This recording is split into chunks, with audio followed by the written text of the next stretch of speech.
नमस्कार नमस्कार झी मराठीच्या आजच्या कार्यक्रमातही प्रेक्षको आपणा सर्वांचं मनपूर्वक स्वागत। प्रेक्षको, आज आपण चर्चा करणार आहोत ते म्हणजे 10वी-12वी नंतर IAS ची तयारी। 10वी-12वी झाली की किती विद्यार्थी हे पुढे आपल्याला काय करायचंय, कुठलं करिअरचं क्षेत्र निवडायचंय या दृष्टीने आधी ठरलेलं असतं किती विद्यार्थ्यांचं। एकदा 10वी-12वी झाली, महाविद्यालयामध्ये प्रवेश घेतला, ऍडमिशन घेतलं की चला पदवी मिळेपर्यंत किंवा ग्रॅज्युएशन होईपर्यंत आता आपण बिंदास्त, अशीच बऱ्याच जणांचा एक समज असतो। पण एकदा पदवी हातात मिळाली किंवा ग्रॅज्युएशन कंप्लीट झालं की पुढे काय, हा एक मोठा प्रश्न उभा राहतो।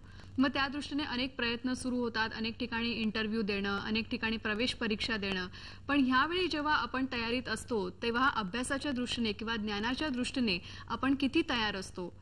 तर 10वी-12वी नंतर कॉलेज करतच असताना या दृष्टीने जर आपण तयारी केली किंवा आपलं ठरलेलं असलं की तर पुढे पदवीनंतर आपण अशा प्रकारे जर काही कुठलं क्षेत्र निवडायचं असेल तर अतिशय आपला मार्ग सोपा होऊ शकतो।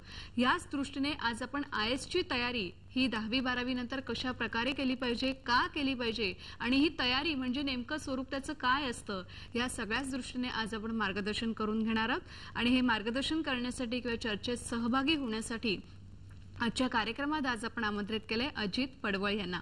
तेव्हा सगळ्यात पहिल्यांदा सरांचं आजच्या या कार्यक्रमात आपण स्वागत करूया। सरांच्या नमस्कार, झी मराठीमध्ये आपलं मनपूर्वक स्वागत। सरांची ओळख करून द्यायची म्हणजे लक्ष्य अकॅडमी दादर मुंबई इथे आहे, त्याचे संचालक म्हणून जवळजवळ गेली 4 वर्ष ते कार्यरत आहेत। आणि या अकॅडमी मार्फत जिथून IAS, IPS आणि IFS या पदांसाठी होणाऱ्या सिव्हिल सर्व्हिसेसच्या परीक्षांसाठी विद्यार्थ्यांकडून तयारी करून घेतली जाते। तेव्हा IAS च्या संदर्भात आपल्यालाही त्यांना काही प्रश्न विचारायचे असतील की 10वी-12वी नंतर कशा प्रकारे आणि का तयारी सुरू करायला हवी इतक्या लवकर, तर या दृष्टीने 1800221010 या क्रमांकावर संपर्कात राहा आणि आजच्या चर्चेत सहभागी व्हा। सुरुवात करूया चर्चेला। सर, सगळ्यात पहिल्यांदा सांगा की IAS परीक्षेसाठी 10वी-12वी नंतर म्हणजे लोकांच्या दृष्टीने असं वाटेल की खूपच लवकर आहे, तर ही अशी तयारी का करावी म्हणजे इतक्या लवकर, हे आधी सांगा। वृंदाजी, बेसिकली काय होतं की आपल्याकडे आपण ग्रॅज्युएट झालो की पुन्हा नव्याने करिअर शोधायला सुरुवात करतो आणि मग ग्रॅज्युएट झाल्यानंतर एक वेगळं प्रेशर असतं की नोकरी करावी का, MBA करावं का, MMS करावं का, नोकरी करावी। आणि मग बरोबरचा कोणतरी मित्र किंवा मैत्रीण ही कामाला लागते, नोकरीला लागते, रिलायन्स किंवा टाटा इंडिकॉम सारख्या अशा कंपन्यांमध्ये, आणि मग आपण नुसतेच घरी बसून कुठली परीक्षेची तयारी करत आहोत आणि मग ते एक टेन्शन असतं। पुन्हा एक घरून एक प्रेशर असेल, जर तुम्ही समजा मध्यमवर्गीय कुटुंबातले असाल तर घरून एक प्रेशर येतं की बाबा तू तुझी नोकरी कर आणि सांभाळून अभ्यास कर। पण तुम्ही जेव्हा एखाद्या नॅशनल लेवलच्या एंट्रन्स एक्झामचा किंवा परीक्षेची जेव्हा तयारी करता त्यासाठी तुम्ही एक पूरकतेची वेळ देऊन बैठक टाकून 10-12 तास अभ्यास करायला पाहिजे किंवा त्याचं एक बेसिक तुमची तयारी आधीच झालेली असली पाहिजे, तरच तुम्ही ती नॅशनल लेवलची परीक्षा जशी IAS, IPS ही परीक्षा आहे ती तुम्ही क्रॅक करू शकता। म्हणून हे 10वी-12वी नंतरच जर या परीक्षेची तयारी सुरू केली तर महाविद्यालयीन जीवनामध्ये तुम्ही जर पाहाल तर बराचसा वेळ मुलांकडे आणि मुलींकडे किंवा विद्यार्थ्यांकडे असतो आणि तसा तो वेळ वाया जात असतो। तर तोच वेळ जर त्यांनी इथे सदुपयोग घालवला की बाबा आपल्याला IAS, IPS करायचं आहे ग्रॅज्युएट झाल्यानंतर, तर त्याच्या संदर्भातले जे वाचन आहे, पुस्तकांचं जे वाचन आहे किंवा वर्तमानपत्रांचं वाचन आहे, विषयांची निवड आहे किंवा त्या परीक्षेसंदर्भातली जर अधिक माहिती त्यांनी जर ही कॉलेजपासूनच मिळवली तर निश्चितच त्यांना त्याचा फायदा होतो। आणि मग ग्रॅज्युएट झाल्यानंतर ते बेसिकली मानसिकरित्या तयार असतात की आपल्याला ही परीक्षा द्यायची आहे आणि यावर्षी आपल्याला अटेम्प्ट द्यायचा आहे आणि त्याचं बेसिक त्यांचं वाचन झालेलं असतं। बरोबर। आता करिअरच्या दृष्टीने मार्गदर्शन करणाऱ्या अनेक संस्था आहेत, पण अनेक मध्यमवर्गीय घरातल्या मुलांना IPS किंवा IAS हे काय नेमकं आहे हे सुद्धा माहीत नसतं की ह्या परीक्षा नेमकं काय आहे, त्याचं स्वरूप कसं असतं, तर असं मार्गदर्शन करणाऱ्या काही संस्था वगैरे आहेत का? हो, निश्चितच इथे आता म्हणजे मुंबई किंवा महाराष्ट्रात अशा संस्था आहेत। बेसिकली जसं state institute of administrative career ही शासनमान्य संस्था आहे जी या संदर्भात मार्गदर्शन करते, पण अर्थात ती शासकीय संस्था असल्यामुळे पदवी झाल्यानंतर तिथे मार्गदर्शन केलं जातं। पण आता लक्ष्य अकॅडमी सारखी आमची जी संस्था आहे ही तुम्हाला 10वी नंतरच या परीक्षेसंदर्भातली सखोल माहिती आणि तयारी करून घेते। बरोबर। आता या दृष्टीने प्रेक्षकांचे प्रश्न यायला पण सुरुवात झालेली आहे, तर पहिला प्रश्न येतोय तो घेऊया। नमस्कार। नमस्कार। नमस्कार सिद्धेश। मी सिद्धेश चेंबूरून बोलतोय। मला असा प्रश्न विचारायचा की IAS परीक्षेचं स्वरूप कसं असतं आणि IAS परीक्षेसाठी आपण कोणत्या विषयांची तयारी करावी? पहिला छान प्रश्न आलेला आहे आपल्याला। तर IAS परीक्षेचं स्वरूप असं असतं की साधारण ग्रॅज्युएट झाल्यानंतर तुम्हाला या परीक्षेला बसता येतं. त्यामुळे ग्रॅज्युएशन हे त्याचं मिनिमम ह्याची पात्रता आहे. त्यामुळे तुमचं 21 वर्ष पूर्ण लागतं. ह्या 2च अटी आहेत आणि तुम्ही भारताचे नागरिक असले पाहिजे. दुसरा प्रश्न त्यांचा उपप्रश्न असा होता की याची तयारी कशी करायची, विषय कोणते असतात.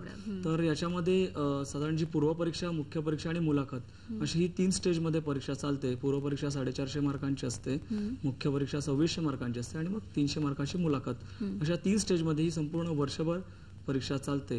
आणि या परीक्षेला सामान्य अध्ययन असा एक पेपर असतो आणि एक ऐच्छिक विषय त्यांना घ्यायचा असतो पूर्व परीक्षेला. आणि त्यात त्यांना पेपर लिहायचे असतात. सामान्य अध्ययनमध्ये इतिहास, भूगोल, त्यानंतर तुमचं economics, political science, current affairs, mental ability, म्हणजे 10वी पर्यंत किंवा 12वी पर्यंत साधारण जे आपण विषय अभ्यासलेले आहेत तेच विषय थोडेसे सखोल जाऊन इथे अभ्यासायचे आहेत. आता इतके विषय तुम्ही सांगितलेले आहेत, आता ह्या इतक्या विषयांचा अभ्यास कसा करायचा, कारण ज्ञान इतकं आहे पण ते शिक्षण घेण्याची सुद्धा एक पद्धत आहे. तर या दृष्टीने सुद्धा आपण मार्गदर्शन करूया. पण त्याआधी प्रेक्षकांचा एक प्रश्न येतोय, तो घेऊया. नमस्कार कविता. हॅलो. हा, प्रश्न विचारा. हॅलो. मी प्रश्न असा विचारते की 10वी 12वीचे त्यांचे जे पालक असतात तर ते शिकलेले नसतात आणि त्यांना ते हे करायचं असतं की बाबा काय मुलांना मार्गदर्शन करणार आपण, आणि मुलांना पण काही माहिती नसते कारण त्यांच्या घरी पेपर येत नाहीत किंवा पेपर घ्यायची त्यांची परिस्थिती नसते. काही पेपरामधून पण माहिती मिळते आपल्याला, पण अशी माहिती काय कायना मिळू शकत नाही कारण त्यांच्याकडे पेपर घेतले जात नाही. मग त्या मुलांच्या पालकांना आणि मुलांना कशी माहिती तुम्ही पुरवू शकाल? हा सुद्धा एक चांगला प्रश्न आहे. पण मला असं प्रेक्षकांना किंवा सुचवा असं वाटेल की वर्तमानपत्र हल्ली खूप स्वस्त झाली आहेत. 2 रुपये मला वाटतं किंमत आहे आणि त्यामुळे मला वाटतं त्यांनी वर्तमानपत्रे घेतलंच पाहिजे. जे लोकसत्ता किंवा महाराष्ट्र टाइम्स सारखं जे दर्जेदार सार्वजनिक वाचनालय प्रत्येक ठिकाणी आहेत. नाक्यावरती शाखांचे मोफत वृत्तपत्र वाचनालय किंवा कॉलेजेसमध्ये लायब्ररी असते, त्या लायब्ररीत पेपर्स असतात, शाळांमध्ये पेपर्स असतात. तर वर्तमानपत्र हे वाचलंच पाहिजे कारण ज्ञानाची जी गंगा आहे ही त्या वर्तमानपत्रातून येत असते. त्यामुळे त्यांनी निश्चितच वर्तमानपत्र हे वाचलं पाहिजे. त्यांचं असं म्हणणं की पालक अशिक्षित आहेत आणि मग कसं करायचं, तर त्यांनी अशा संस्था जाणून घेतल्या पाहिजे की जिथे करिअर काउन्सिलिंग केलं जातं. तर तिथे तर तिथपर्यंत ते निश्चितच पोहोचू शकतात. किंवा मोफत मार्गदर्शनाचे अनेक कार्यक्रम मुंबईसारख्या किंवा महाराष्ट्रासारख्या शहरांमध्ये होत असतात. तर ते कार्यक्रम त्यांनी थोडेसे पाहायला पाहिजे, त्यांनी अटेंड करायला पाहिजे. त्यांना निश्चितच या सारख्या स्पर्धा परीक्षांची माहिती होऊ शकते. थोडंसं जागरूक राहिलं, डोळे उघडून राहिले की आजूबाजूला खरोखरच हे सगळं उपलब्ध आहे. पालकांनी सुद्धा आणि विद्यार्थ्यांनी सुद्धा. बरं, आणखीन एक प्रश्न घेऊया.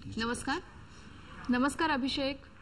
हॅलो, मी अभिषेक मंगरुळे बोलतोय अंबरनाथवरून. बरं, माझा प्रश्न असा आहे की IAS या परीक्षा देण्यासाठी ग्रॅज्युएशन नंतर मी परीक्षा देतो, तर या परीक्षेसाठी तुम्ही फक्त BA, BCom, BSc हाच डिग्री लागतो का किंवा आपण दुसरा कुठला डिग्री पण घेऊ शकतो? जसं मला आता BMS करायचं किंवा हॉटेल मॅनेजमेंट करायचंय, तर ह्या डिग्री चालतील का? पुन्हा चांगला प्रश्न आलेला आहे. आणि विद्यार्थ्यांना मला सांगायला आवडेल की पूर्वीसारखं आता राहिलं नाही की तुम्ही आर्ट्स किंवा कॉमर्स किंवा सायन्सला जायला पाहिजे त्याचीच डिग्री असली पाहिजे. केंद्र शासनाने आता मुक्त हे केलेलं आहे की इंजिनिअरिंग, मेडिकल कुठल्याही शाखेचा पदवीधर तो असला पाहिजे. कुठल्याही मान्यता प्राप्त जी विद्यापीठं आहेत केंद्र शासनाची त्यातली कुठली त्यांनी डिग्री केलेली असेल, समजा बॅचलर ऑफ काय म्हणतात मॅनेजमेंट केलेलं असेल किंवा मास कम्युनिकेशन मधली डिग्री असेल, कुठल्याही विद्यापीठाची डिग्री असायला पाहिजे. आणि त्यात त्यांनी फक्त 35% मार्क म्हणजे पास क्लास सुद्धा असेल तो मुलगा सुद्धा किंवा तो विद्यार्थी सुद्धा किंवा विद्यार्थिनी या परीक्षेला बसू शकतात. असंही तुम्हाला 60, 65 किंवा 90% असायला पाहिजे असं काही नाही. त्यामुळे तुम्ही अगदी 10वी पासून, म्हणूनच मी म्हणतो की 10वी 12वी पासून तुम्ही तयारी करू शकता कारण तुमच्यावर मार्कांचं बंधन नाहीये. किंवा ग्रॅज्युएट झाल्यानंतर समजा 60% नाही मिळाले तर काय, किंवा बाकीच्या परीक्षांना तुम्हाला 60% किंवा 55% ऍटलिस्ट मिनिमम असतात. पण इथे तसं नाहीये. 35% किंवा पास क्लास असेल तर तुम्ही परीक्षेला बसू शकता. तुम्हाला संधी शासनाने दिलेली आहे, त्या संधीचा आपण योग्य वापर करायला पाहिजे असं मला वाटतं. आणखीन एक घेऊया प्रश्न. नमस्कार ज्ञानोबा. हॅलो. नमस्कार, प्रश्न विचारा. हॅलो. हा, विचारा प्रश्न. कुठल्या विषयाला वेटेज द्यायचं? हा, कुठल्या विषयाला वेटेज द्यायचं? बरं, कुठल्या विषयाला वेटेज द्यायचं? म्हणजे आता तुम्ही इतके विषय सांगितले किंवा 3 स्वरूपात ही जी परीक्षा होते, तर आता अभ्यास कशा पद्धतीने करायचा? थोडंसं याच्यामध्ये ह्युमॅनिटीज जे सब्जेक्ट आहेत किंवा आर्ट साईडचे जे सब्जेक्ट आहेत त्याचं थोडंसं वेटेज जास्त आहे. किंवा जो जनरल स्टडीज हा कंपल्सरी पेपर हा सगळ्या विद्यार्थ्यांना द्यावाच लागतो. मग तुम्ही आर्ट्स ग्रॅज्युएट असाल, कॉमर्स सायन्स असाल, तर तुम्हाला सामान्य अध्ययन हा जो पेपर आहे हा तुम्हाला फेस करावा लागतो. त्यामुळे history, geography, economics, political science, current affairs, चालू घडामोडी ज्या आहेत याचा थोडासा अभ्यास तुम्ही जास्त करायला पाहिजे. आणि प्लस तुम्ही जो ऑप्शनल सब्जेक्ट, समजा तुम्ही हिस्ट्री, जिओग्राफी किंवा कॉमर्स असाल तर कॉमर्स सब्जेक्ट तुम्हाला घेता येतो. सायन्स बॅकग्राऊंड असाल तुम्ही तर केमिस्ट्री, फिजिक्स असे विषय तुम्ही घेऊ शकता. तर तुम्ही जो ऑप्शनल सब्जेक्ट निवडणार असाल त्या ऑप्शनल सब्जेक्टची तयारी, त्याचं अवांतर वाचन तुम्ही आतापासून सुरू करा, 10वी 12वी किंवा त्या वेळेपासून. तर निश्चित तुमची त्या विषयाची पण तयारी होईल. त्याचा सिलेबस तुम्ही जाणून घ्या आणि त्याप्रमाणे त्याची पूरक पुस्तकं आहेत ती वाचा. निश्चित तुमची तयारी होऊ शकेल. आणखीन एक प्रश्न घेऊया. नमस्कार. हॅलो. नमस्कार संदीप. हा मॅडम, मी संदीप गायकर बोलतोय. माझा असा प्रश्न आहे की मॅक्झिमम जी वयोमर्यादा आहे म्हणजे ह्या एक्झाम साठी बसण्यासाठी ती किती असू शकते?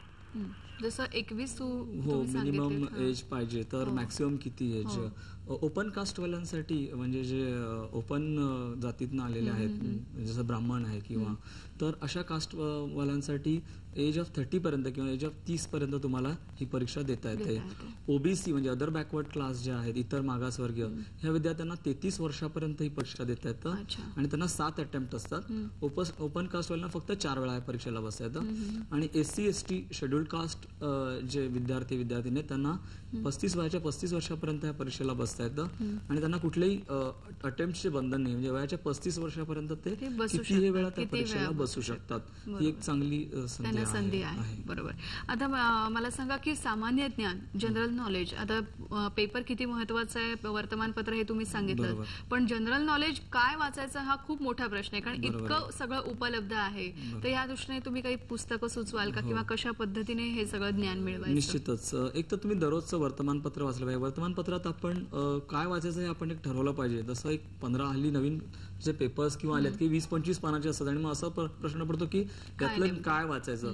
पण थोडंसं तुम्ही जर नीट त्यात अभ्यासलं तर एखादं नवीन रॉकेट जर तुम्ही लॉन्च केलं किंवा एखादं नवीन संशोधन लागलेलं आहे तर त्याचं तुम्ही लक्ष ठेवलं पाहिजे. किंवा आता एखादा जसा बर्ड फ्लू सारखा रोग आला तर तो कुठल्या व्हायरसमुळे होतो आहे, तर तो व्हायरस तुम्ही लक्षात ठेवला पाहिजे. अशाच्या छोट्या छोट्या गोष्टी आहेत. जसं क्रिकेट आहे किंवा स्पोर्ट्समध्ये समजा वर्ल्ड कपमध्ये कोणी मारलेला आहे, त्याचा फायनलिस्ट देश कोणते आहेत, कोणाचं समजा आता ICICIचे रँकिंग्ज येतात तर त्यातला नंबर रँकिंग कोणाचं होतं 94 साली किंवा 2006 साली, हे थोडंसं तुम्ही लक्ष ठेवलं पाहिजे. बिझनेसमध्ये अनेक डेव्हलपमेंट होत असतात. जसं रिलायन्सचे चीफ अनिल अंबानी आहेत तर ते तुम्हाला माहिती असलं पाहिजे. किंवा टाटाचा कोण आहे प्रमुख, इन्फोसिसचे डायरेक्टर कोण आहेत हे तुम्हाला माहिती असलं पाहिजे. म्हणजे सगळ्या क्षेत्रात ज्या घडामोडी घडत आहेत हे तुमचं चौफेर तुमचं लक्ष असलं पाहिजे.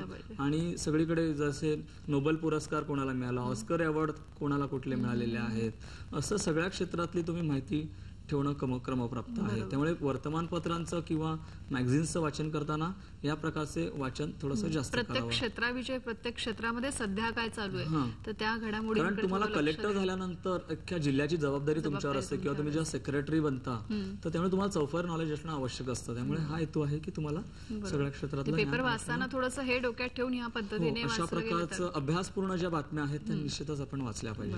नक्की. आणखीन एक घेऊया प्रश्न. नमस्कार. नमस्कार प्रशांत. हा मॅडम, माझा प्रश्न असा आहे की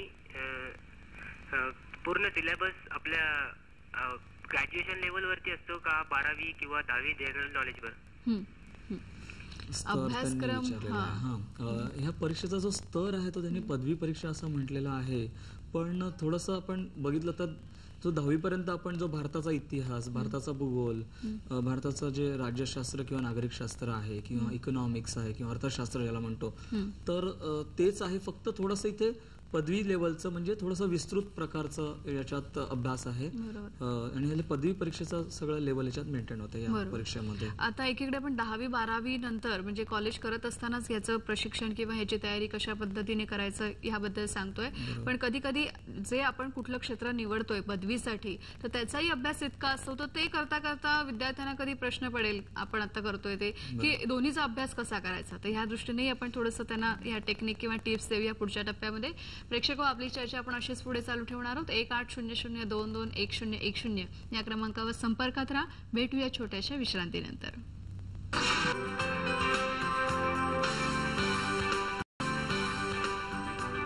ब्रेक नंतर पुन्हा एकदा नमस्कार झी मराठीच्या आजच्या कार्यक्रमात प्रेक्षक आपणा सर्वांचं मनपूर्वक स्वागत. आज आपण चर्चा करतोय, मार्गदर्शन करून घेतोय ते म्हणजे 10वी 12वी नंतर IAS ची तयारी या संदर्भात. आणि मार्गदर्शन करण्यासाठी आजच्या कार्यक्रमात आज आपण आमंत्रित केलंय अजित पडवळ यांना. सर, आपल्याला एक प्रेक्षकांचा प्रश्न येतोय तो आधी घेऊया. नमस्कार सिद्धार्थ. हॅलो. हा नमस्कार, प्रश्न विचारा. Hello sir madam. हा हॅलो. हा विचार प्रश्न. मी FY BCom ला आहे. SY BCom ला आहे. बरं. आणि मला हा प्रश्न विचारायचा आहे की मी या क्लासचे कालावधी कधी असतात FY चे IAS चे आणि ते कधी लावावे आणि त्याची फी किती आहे. बरं. क्लास संदर्भात त्यांनी माहिती हवी, कारण जेव्हा तुम्ही अशा स्पर्धा परीक्षेची तयारी करता तेव्हा निश्चित तुम्हाला मार्गदर्शकाची गरज लागते. आता तो FY SY ला जी विद्यार्थी असेल किंवा आता जे 12वी झाले आणि सिनियर कॉलेजला देईल तर त्यांचे कॉलेजेस साधारण दुपारी 12-1 वाजेपर्यंत संपून जातात. तर या परीक्षांची तयारी ही संध्याकाळच्या वेळेतच करून घेतली जाते. साधारण 7:30 ते 8:30 हा असा वेळ असतो या परीक्षेची तयारी करून. आणि सगळे जे तज्ज्ञ मंडळी जी आहेत ही संध्याकाळी येऊन दररोजची तयारी करून घेतली जातात. दररोजचे पण क्लास असतात, काही सॅटर्डे संडे सुद्धा क्लासेस असतात की शनिवार रविवारच्या जे सुट्टीचे दिवस असतात तर त्यात सुद्धा याची तयारी करून घेतली जाते. साधारण 10,000च्या पुढे याची साधारण फी असते. जसं तुम्ही कोर्स लावाल त्याप्रमाणे त्या कोर्सची फी असते. बरोबर. आणि आता परत एक विद्यार्थ्यांना हा प्रश्न पडलेला असतो की पदवीचाच अभ्यास इतका असतो, मग त्याच्यानंतर ही तयारी, तर हे दोन्ही कसं करायचं, तर ह्या दृष्टीने काय सांगाल. बेसिकली कसं की पदवीला जरी तुम्ही गेलात तरी 24 तास तुम्ही कुठला पदवीच्या किंवा FYच्या किंवा SYच्या परीक्षेची तयारी करत नाही. साधारण तुम्ही जर सिनियर कॉलेजच्या मुलांचं वेळापत्रक पाहिलं तर साधारण 12-1 वाजेपर्यंत ते फ्री होतात. आणि त्यानंतरचा जो सलग वेळ असतो म्हणजे दुपारी 1 ते रात्री अगदी आपण 11 वाजेपर्यंत जो वेळ पकडला तरी तो एक 10-12 तासाचा जो कालावधी आहे. तर त्यातले जरी 2 तास जरी त्यांनी दररोज यासाठी दिले म्हणजे नियमित पेपर वाचणं, मॅगझिन वाचणं, त्या रिलेटेड समजा CBSE जी पुस्तकं आहेत NCERTची ती जर त्यांनी हळूहळू वाचन त्याचं सुरू केलं आणि ती संपवून टाकली तर अशा प्रकारे त्यांना याचा निश्चितच त्याची तयारी करता येऊ शकेल. आणि 2 तास मला वाटतं द्यायला काहीच हरकत नाही आहे. अगदी अगदी. आणि निश्चित त्यांचा तो वेळ सदुपयोगी ठरू शकेल. बरोबर. आणखी एक प्रेक्षकांचा प्रश्न घेऊया. नमस्कार. नमस्कार प्रसाद. Hello madam. हा नमस्कार. मॅडम मला प्रश्न विचारायचा होता. हॅलो. हा विचारा प्रश्न. मॅडम मी आता म्हणजे CET देणार आहे, मेडिकल एंट्रन्स एक्झाम. तर माझा MBBS किंवा BHMS ला नंबर लागेल आणि त्यानंतर मी विचार करतोय की IAS ची एक्झाम द्यावी. तर तो म्हणजे 23 सब्जेक्ट जे आहेत जे UPSC ने घोषित केलेले आहेत त्याच्यापैकी जो मेडिकल फिजिओलॉजी हा सब्जेक्ट आहे तर तो जो सब्जेक्ट आहे तो म्हणजे सेम आहे का BHMS किंवा MBBS चा. बरं. चांगला प्रश्न आहे. MBBS चा रिलेटेड तो सगळा अभ्यास आहे त्यामध्ये आणि सगळं मेडिकल सायन्सचा त्यामध्ये अभ्यास त्यांनी इंट्रोड्यूस केला आहे. आणि निश्चितच MBBSचा अभ्यास करताना सुद्धा त्यांना या परीक्षेची तयारी करता येऊ शकते. आणि आता तुम्ही जर गेल्या काही 7-8 वर्षातलं जर बघाल तर इंजिनियर आणि मेडिकल स्टुडंट सुद्धा ह्याच्यामध्ये चांगलं यश मिळवत आहेत, म्हणजे परीक्षा देत आहेतच आणि वळलेत पुन्हा एकदा. म्हणजे इंजिनियर मेडिकलचे स्टुडंट्स पूर्वी असं होतं की आर्ट्स किंवा कॉमर्सचीच मुलं या परीक्षेकडे वळायची, पण गेल्या 10 वर्षातला हा ट्रेंड बदललेला आहे आणि इंजिनिअरिंग मेडिकलची मुलं ह्या परीक्षेकडे एक सिरियसली पाहायला लागलेली आहेत आणि चांगलं यश मिळवत आहेत. म्हणजे अजित जोशी जे आमचे लक्षचे फाउंडर मेंबर आहेत किंवा मार्गदर्शक आहेत तर ते 2003 साली IAS परीक्षेत पहिले आले होते महाराष्ट्रात आणि त्यांचं कम्प्युटर सायन्समध्ये त्यांनी इंजिनिअरिंग केलं होतं. त्यामुळे मला असं सांगायला इंजिनिअरिंग आणि मेडिकलच्या स्टुडंटला की त्यांनी सुद्धा या परीक्षेकडे निश्चित व्हायला हरकत नाही. नक्कीच नक्कीच. बरं, आता आणखीन एक असा प्रश्न उभा राहतो की मातृभाषेतून ज्या विद्यार्थ्याची स्वतःची मातृभाषा जी असेल त्या कुठल्याही मातृभाषेतून परीक्षा किंवा हा पेपर देता येतात का. बरोबर आहे. नॉर्मली ग्रामीण भागातल्या मुलांना एक इंग्रजी भाषेचा किंवा इंग्लिश भाषेचा थोडासा न्यूनगंड असतो, पण ही संपूर्ण परीक्षा जी आहे ही तुम्हाला मराठीत देता येते, मातृभाषेत देता येते. पूर्व परीक्षा असते ही पूर्ण ऑब्जेक्टिव्ह टाईपची परीक्षा असते, त्यामुळे तिथे तुम्हाला फक्त सर्कल डार्क करायचं किंवा टिक मार्क करण्याची परीक्षा असते. त्यामुळे तिथे लँग्वेजचा प्रॉब्लेमच येत नाही. हिंदी आणि इंग्लिशमध्ये त्याचा पेपर असतो आणि तुम्हाला 4 पर्याय दिलेले असतात. त्यातला योग्य पर्याय तुम्ही ओळखायचा असतो आणि ABCD समोरचा D चा सर्कल जो आहे तो डार्क करायचा असतो. त्यामुळे तिथे लँग्वेजचा प्रश्न येत नाही. आणि मुख्य परीक्षा जी आहे ही संपूर्ण तुम्हाला मराठीत देता येते आणि ती संपूर्ण परीक्षा मराठीत दिली की तुमचं मुलाखत जी सुद्धा दिल्लीला जी होते ती सुद्धा संपूर्ण मुलाखत तुम्हाला मराठीत देता येते. भूषण गगराणी सर जे आहेत आपले आधी मुख्यमंत्र्यांचे सेक्रेटरी होते किंवा आता MTDCचे चेअरमन आहेत, तर त्यांनी संपूर्ण परीक्षा ही मराठीत दिली होती आणि ते भारतात 3रे आले होते 1989 साली. त्यामुळे एक चांगलं उदाहरण आपल्या समोर आहे. म्हणजे खरोखरच अनेक विद्यार्थ्यांना हो, ग्रामीण भागातल्या मुलांना किंवा अगदी मुंबई शहरातल्या ज्यांचं मराठी मातृभाषेत झालेलं आहे तर त्यांनी भाषा ह्या इथे ही नाहीये, तुमच्याकडे नॉलेज इम्पॉर्टंट आहे. नॉलेज इज इम्पॉर्टंट आहे, लँग्वेज इज नॉट इम्पॉर्टंट असं इथे शासनाने सुद्धा किंवा त्यातल्या एक्सपर्टने मान्य केलेलं आहे. त्यामुळे संपूर्ण ही परीक्षा तुम्हाला मराठीत देता येते, मुलाखती तुम्हाला मराठीत देता येते. आणखीन एक प्रेक्षकांचा प्रश्न घेऊया. नमस्कार राजश्री. हो नमस्कार. नमस्कार. मी राजश्री गरुड बोलते, नाशिक रोड वरून. मी सध्या SIBA मध्ये शिकते आणि मला प्रश्न असा विचारायचा आहे की आजकाल बाजारामध्ये खूप काही पुस्तकं आलेले आहेत, तर पुस्तकांचा कोणता नेमका संदर्भ घ्यावा आणि कोणत्या प्रकाशनाचा घ्यावा हे. नक्कीच.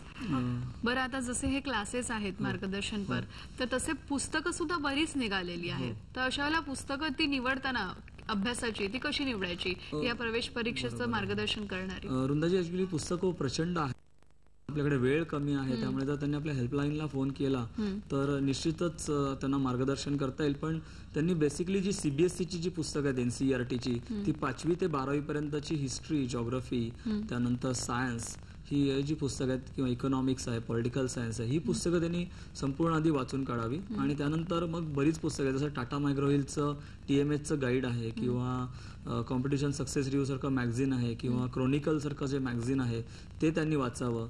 त्यानंतर गव्हर्नमेंट ऑफ इंडिया दरवर्षी इंडिया इयर बुक काढतं, म्हणजे भारताच्या सगळ्या क्षेत्रात घडणाऱ्या ज्या डेव्हलपमेंट्स आहेत त्याचा आढावा घेणारं ते पुस्तक असतं. दरवर्षी साधारण जानेवारी महिन्यात ते प्रसिद्ध होतं. तर त्यातले बरेचसे प्रश्न हे UPSCला किंवा IAS परीक्षेला पडतात, तर ते वाचावं. नंतर मनोरमा इयर बुक आहे, ते त्यांनी कॉलेजला असताना जर वाचून काढलं, ते सुद्धा असं दरवर्षी येतं आणि त्यात त्यांनी सगळ्या जगातल्या आणि भारतातल्या सगळ्या क्षेत्रातला ह्याचा आढावा घेतलेला असतो आणि ते त्यांनी पुस्तक निश्चितच वाचावं. हिंदू सारखा जो पेपर येतो चेन्नईवरनं पब्लिश होणारा, तो पेपर त्यांनी रेग्युलर वाचावा. त्यानंतर मग बऱ्याच ब्रिलियंट ट्युटोरियलच्या नोट्स आहेत किंवा वाझीराम सारखा जो दिल्लीतला फेमस क्लास आहे त्याच्या नोट्स आहेत, ह्या वाचल्या. असं बरंचसं वाचन आणि हे आहे. तर त्यांनी जर हेल्पलाईनला फोन केला तर निश्चित आपण त्यांना पुस्तकांची यादी आणि नावं आपण देऊ शकू. बरोबर. म्हणजे आता तुम्ही जे सांगितलं ते इतकं आहे, तर खरोखरच हे 1 किंवा 2 महिन्यात होणारी ही तयारी नाहीये की खरोखरच काही वर्षांपूर्वी म्हणजे आधीच ही तयारी सुरू केली तर खरोखरच हे यश पहिल्याच फटक्यामध्ये काही कठीण नाहीये. बरोबर. आणखीन एक प्रश्न. नमस्कार. हा नितीश. हॅलो, मला एक प्रश्न विचारतोय. मला असा प्रश्न आहे की मी आता 11वी सायन्स करतोय, तर मला पुढे जाऊन UPSCची परीक्षा द्यायची आहे. तर मी असं ऐकलं होतं की कॉम्प्युटर सायन्स किंवा इंजिनिअरिंगला तसा सब्जेक्ट न घेता मेकॅनिकल किंवा इतर कोणती ब्रांच धरली तर जास्त चांगलं होतं. तर याच्याबद्दल म्हणजे नक्की मत काय? म्हणजे कॉम्प्युटर सायन्स घेतला तर ते 36 विषय जे दिलेले आहेत तर त्याच्यामधनं ते पूर्णपणे बाहेर जातं, पण मेकॅनिकल घेतलं तर त्याच्यामध्ये तर म्हणजे कसं केलं पाहिजे? विषय निवडताना बऱ्याच वेळेला चुका होतात, म्हणूनच म्हणतो की आधीपासून तयारी केली तर विषय तुम्ही निश्चित करण्यासाठी बेसिकली कसं होतं की हिस्ट्री जॉग्रफीत पास होणारे पर्सेंटेज असल्यामुळे मुलांची संख्या हिस्ट्री जॉग्रफीकडे जाणार असते. पण मला यांना सल्ला द्यावा असं वाटेल की तुम्हाला कुठला सब्जेक्ट आवडतो हे तुम्ही चेक करून घ्या. की इतरांनी समजा मेकॅनिकल इंजिनिअरिंग घेतलं म्हणून तुम्ही पुढे जाऊन त्याचा स्कोप किती कुठल्या स्कोप म्हणण्यापेक्षा काय होतं वृंदाजी की जो सब्जेक्ट आपल्याला कळत नाही, समजा एखादा विषय आपल्याला समजा कॉमर्स आहे पण कॉमर्स आपल्याला जर रुचीच नसेल आणि तुम्ही जर इतर तो समजा एक तत्सम कोणी मुलगा कॉमर्स घेऊन समजा भारतात 4था आला आणि तुम्ही घेतला तर तुम्ही व्हालच असं नाही. तर तुमची रुची त्यात चेक करा सब्जेक्ट निवडताना. तुम्हाला तो आवडतोय का, तुम्हाला तो कळतोय का विषय. नाहीतर मग एखादा अवघड विषय घेतला मग तो कळायला खूप त्रास होतो. बऱ्याच वेळेला हे आपल्याला स्वतःलाच कळत असतं की काहींना इतिहास खूप विषय आवडतो, त्यातल्या सगळ्या सणावळ्या लक्षात ठेवायला, सगळे राजे महाराजे, लढाया, पण काहींना तो अवघड वाटतो विषय. त्यामुळे विषय हा प्रत्येक इंडिव्हिज्युअल स्टुडंटनी स्वतः ठरवावा की मला कुठला सब्जेक्ट आवडतो आहे, आपल्याला रुची आहे का, वाचताना आपल्याला त्यात उत्सुकता वाटते का, त्यानंतर त्याची पुस्तकं, नोट्स हे सगळं अवेलेबल आहे का हे पाहावं चांगलं. जे IAS परीक्षेच्या दृष्टीने निघालं जे मटेरियल आहे, नुसतं डिग्रीच्या लेवलचं निघालेलं मटेरियल आहे ते कामाचं नाही ठरत. तर त्या रिलेटेड IAS परीक्षेच्या दृष्टीने काही पुस्तकं, नोट्स निघालेली आहेत, तर त्या विषयाची ती पुस्तकं अवेलेबल आहेत का. नाहीतर मग काय होतं, ह्या पुस्तकांच्या शोधात तुमचं 1-2 वर्ष निघून जातात. म्हणजे तुमचा जो महत्वाचा वेळ आहे हा अभ्यासाव्यतिरिक्त पुस्तकं शोधण्यात जातो. त्यामुळे आपलं काम कमी करावं. IASचं हे पहिलं टेक्निक आहे की आपलं काम कमीत कमी करावं आणि वेळेचा सदुपयोग जास्त करावा. त्यामुळे विषय ठरवताना तो त्यासाठी तुम्ही काही तज्ञ लोकांना भेटा किंवा त्यात तुम्हाला गायडन्स करणारा चांगला माणूस असला अवेलेबल पाहिजे की जो IAS परीक्षेच्या दृष्टीने तुम्हाला सांगेल की बाबा कशी तयारी कर, कुठली पुस्तकं वाच, कशा नोट्स काढ, त्यानंतर तुम्ही जे क्वेश्चन आन्सर लिहिले ते चेक करून तुमची उत्तर बरोबर आहेत की नाही हे सांगणारा तज्ञ तुम्हाला पाहिजे. गुरुची गरज तुम्हाला निश्चित आहे. त्यामुळे विषय निवडताना तसा विषय तुम्ही ठरवा. त्यासाठी तुमचं मटेरियल अगदी वेळ अगदी थोडा राहिलेला आहे. पण आता ही परीक्षा झाल्यानंतर पुढे काय आहे तर या दृष्टीने कित्येक विद्यार्थ्यांना माहिती नसतं की परीक्षा द्यायची, पण परीक्षा दिल्यावर पुढे कुठली पदं आहेत, तर या दृष्टीने जाता जाता अगदी थोडक्यात आपण सांगूया. अगदी IAS तुम्ही झालात किंवा या परीक्षेत तुम्ही जर निवड झाल्यानंतर तुमचं ऑल इंडिया जी रँक असते ती आणि तुमचा चॉईस यानुसार तुम्हाला इथलं पद दिलं जातं. तुम्ही IAS पदासाठी जर सिलेक्ट झालात तर तुम्हाला कलेक्टर म्हणून काम करताय, जसं जिल्हाधिकारी ज्याला आपण म्हणतो, किंवा सेक्रेटरी, मंत्र्यांचे जे कॅबिनेट सेक्रेटरी असतात, किंवा जसं MTDC आहे, म्हाडा आहे, याचे जे चीफ असतात, म्हणजे सुपर काय म्हणतात ते क्लास 1 ची जी पोस्ट आहे, म्हणजे he is a chief of that department. त्यामुळे हायेस्ट पॉवर्स असणारी आणि रिटर्न्स देणारी ही करिअर आहे. त्यामुळे ते तुम्ही कलेक्टर होता. IPS झाला तर तुम्ही पोलीस कमिशनर, जसं किरण बेदी आहे किंवा आपले JF रेबेरो सर होते जे कमिशनर म्हणून रिटायर्ड झाले, तर तसे तुम्ही पोलीस कमिशनर म्हणून रिटायर्ड व्हाल. IFS झालात तर तुम्ही परदेशात जाता, ऍज अ भारताचे दूत म्हणून तुम्ही परदेशात काम करता. तिथले जे कॉन्सुलेट्स आहेत इंडियाचे तिथे तुम्हाला पाठवलं जातं. कस्टम किंवा रेव्हेन्यू यासारखी जी पदं आहेत तर तुम्ही डायरेक्ट कस्टम कमिशनर होऊन रिटायर्ड होता. म्हणजे इतकी चांगली लाभाची पदं जी आहेत हे तुमच्यासाठी लगेच उपलब्ध होतात, जिथे तुम्ही ठरवता की तुम्ही तिथे पॉलिसी मेकर्स बनता आणि एक मोठं तुम्हाला इथे संधी मिळते. म्हणजे पुढे जाऊन इतकं उज्ज्वल यश आहे, म्हणजे तुम्हाला यश सुद्धा आहे, पॉवर सुद्धा आहे, पैसा आहे, सन्मान आहे, सगळंच आहे. जे तुम्हाला प्रायव्हेट सेक्टर मध्ये फक्त तुम्हाला मोठ्या पगाराची नोकरी मिळेल, पण तुम्हाला सन्मान किंवा तेवढ्या पॉवर्स नाही मिळणार. तुम्ही पॉलिसी मेकर्स नाही बनणार. जसं T. चंद्रशेखर आहेत की ज्यांना अख्खे तर मुंबईचे रस्ते डेव्हलप करण्याचं जबाबदारी किंवा ज्यांनी ठाणा शहर अख्खा चेंज केलेला आहे, तर असं तुम्ही घडवू शकता. नक्कीच. म्हणजे आता प्रत्येक विद्यार्थ्याने ठरवायचं की ह्या दिशेने जर का आपल्याला जायचं असेल तर खरोखरच आत्तापासूनच ह्या गोष्टीला तयारीला लागणं फार महत्वाचं आहे. तर 10वी-12वीच्या परीक्षा आता या झालेल्याच आहेत. आता पुढे जाऊन कॉलेजमध्ये अनेक विद्यार्थी ऍडमिशन घेतील. तर खरोखरच अशा विद्यार्थ्यांनी आता जर का ठरवलं की आपल्याला पुढे काय करायचंय आणि IASचा मार्ग जर खरोखरच निवडायचा असेल तर आजचं हे मार्गदर्शन त्या सगळ्या विद्यार्थ्यांना खरोखरच फायदेशीर ठरेल. त्या सगळ्या विद्यार्थ्यांच्या वतीने, प्रेक्षकांच्या वतीने आणि नमस्कार झी मराठीच्या परिवाराच्या वतीने इथे आल्याबद्दल आपले मनपूर्वक धन्यवाद. सुद्धा झी मराठीचे आभार माझ्यातर्फे. धन्यवाद. प्रेक्षक, आजच्या कार्यक्रमात आज आपण इथेच थांबणार आहोत. पुन्हा भेटणार आहोत नमस्कार झी मराठीच्या उद्याच्या कार्यक्रमामध्ये. उद्याचा चर्चेचा विषय लक्षात घ्या. उद्याचा विषय आहे पुरुषांमधील वंध्यत्व.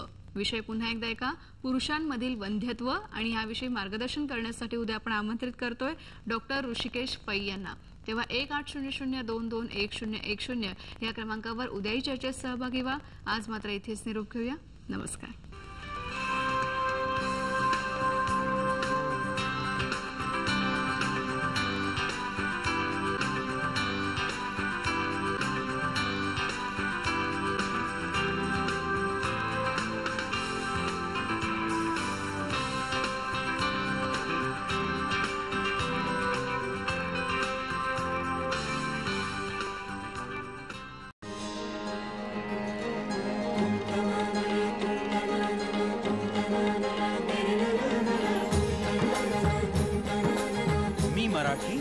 झी मराठी.